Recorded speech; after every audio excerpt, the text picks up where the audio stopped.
ప్రతి అంశానికి కొన్ని కోణాలు ఉంటాయి.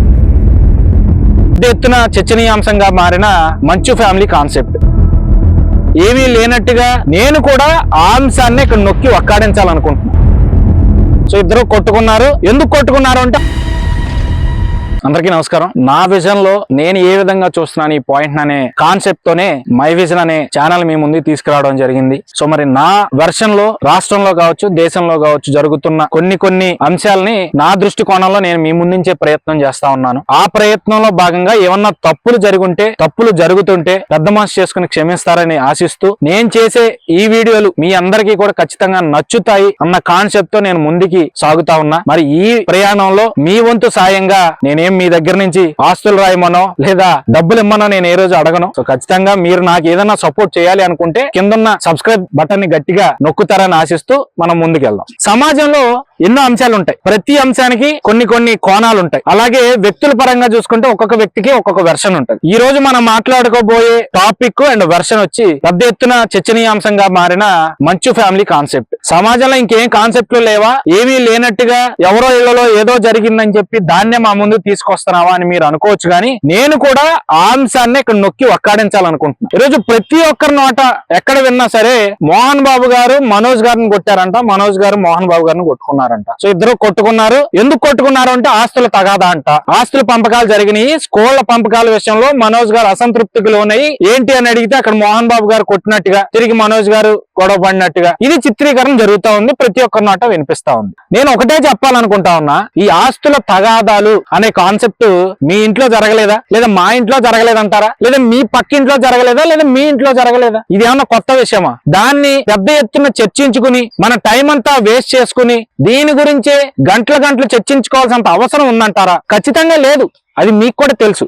కాకపోతే ఏంటంటే మనిషి ఆలోచన విధానం ఎట్లా ఉంటుందంటే, ఏదన్నా ఒక టాపిక్ వస్తే దాని గురించి ఖచ్చితంగా ప్రస్తావించాలి అనుకునే వాళ్ళు ఎక్కువ మంది ఉంటారు. దానివల్ల ఎంతో కొంత సమయం మనకి వృధా అవుతుంది కదా అని ఆలోచించే వాళ్ళు చాలా తక్కువ. అది చర్చించుకోవడం వల్ల మనకొచ్చే లాభం ఏంటని ఎవరు ఆలోచించరు. సెల్ఫ్ సాటిస్ఫాక్షన్ అనే కన్నా కూడా ఈగో సాటిస్ఫాక్షన్ అనే మనం మాట్లాడుకోవాలి. సో ఈరోజు ఖచ్చితంగా మోహన్ బాబు గారి ఇంట్లో గొడవ జరిగిందా జరగలేదా అనేది మనం వాళ్ళు వీళ్ళు చెప్పుకుంటుంటే విన్నదే తప్ప జరిగిందనేది మన కళ్ళతో మనం చూడలేదు కదా. ఒకవేళ జరిగినా నేను మొదట్లోనే చెప్పా, మనకు అవేం కొత్త ఏం కాదు. ప్రతి ఇంట్లో ఉండే భారతాలే అవి, భాగవతాలే, రామాయణాలే. ఇంటింటి రామాయణం లాగా ప్రతి ఇంట్లో ఉండే కాన్సెప్ట్లు అవి. సో అదేం పెద్ద గొప్ప విషయం గానో అదో పెద్ద టాపిక్ లాగానో మనం టైం అంతా వేస్ట్ చేసుకుని మాట్లాడేసుకుని వాళ్ళని వీళ్ళని చెవులు కొరికేసుకుని చేయాల్సినంత పరిస్థితి అయితే లేదు. అయితే ఈ కాన్సెప్ట్ లో నేను చూసే విధానం ఒకటేనండి. ఒక సెలబ్రిటీ హోదాలో ఉన్న వ్యక్తులకు సంబంధించిన ఏ టాపిక్ అయినా కావచ్చు, దాన్ని బయటికి తీసుకురావడం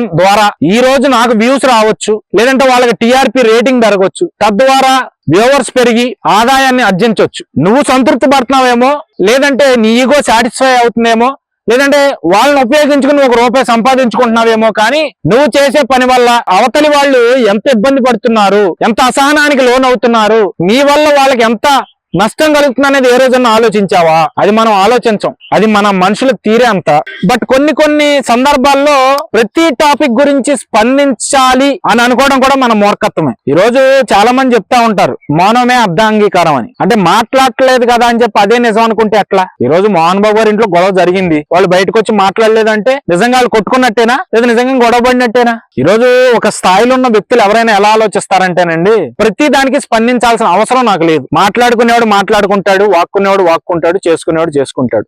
దాని ద్వారా నాకేం ఊడేది లేదు కదా. ఈ రోజు మోహన్ బాబు గారి స్థాయి ఎలాంటిదండి? మేబీ ఆయన ఉన్న ముక్కుసూటిదనం వల్ల నలుగురిలో చెడ్డ అయితే అయి ఉండొచ్చు. ఆయన తరాలు కూర్చుని తిన్న తగిన ఆస్తులు సంపాదించుకున్నాడు. విద్యా సంస్థల ద్వారా ఆ పిల్లల తల్లిదండ్రులు ఒక మంచి స్థానాన్ని దక్కించుకున్నాడు. సో అలాంటి వ్యక్తి గురించి మనం ఫేక్ ప్రచారాలు చేసో, లేదా ఒకవేళ నిజంగా జరిగిన ప్రచారాన్ని నువ్వు బయట తీసుకొచ్చి మాట్లాడడం ద్వారా ఆయనకు ఊడేదేం లేదు. మేబీ ఈ రోజు ఆ వార్త చూసి నీకు ₹1 వచ్చేలాగా ప్రజలు చేస్తారేమో, రేపు అనే రోజు నీ క్రెడిబిలిటీ నువ్వే కోల్పోతావు. పలానా ఛానల్ చూడాలన్నా, లేదా పలానా వ్యక్తి మాట్లాడేది వినాలన్నా ప్రజలు ఎలా ఫీల్ అవుతారంటే, వాడి ఛానల్ చూస్తే ఆడి మీద వీడి మీద పడి అడగడం తప్ప అందులో మనకు ఉపయోగపడే కంటెంట్ లేదురా అని ప్రతి ఒక్కరు భావిస్తారు తప్ప దాని ద్వారా మనకు ఉపయోగం ఏముంది అని చెప్పి అయితే ఎవరు ఆలోచించరు. కాబట్టి ఈ రోజు ఏ వార్త మనం ప్రచురించాలన్నా, లేదా ఏ కాన్సెప్ట్ మనం ప్రజల్లోకి తీసుకెళ్లాలన్నా ప్రజలకు ఉపయోగపడే కాన్సెప్ట్ ని తీసుకెళ్దాం అందరం కలిసి ఒక తాటి మీద ఉందాం. మనల్ని ఫోర్త్ పిల్లర్ గా చెప్పుకుంటారు. మన బాధ్యతను మనం సక్రమంగా నిర్వర్తిద్దాం. మనం ఒకరికి పాయింట్ అవ్వకూడదు. అదే ప్రతి ఒక్కరు గుర్తుపెట్టుకోండి. నేను ఫైనల్ గా ఒక అంశాన్ని అయితే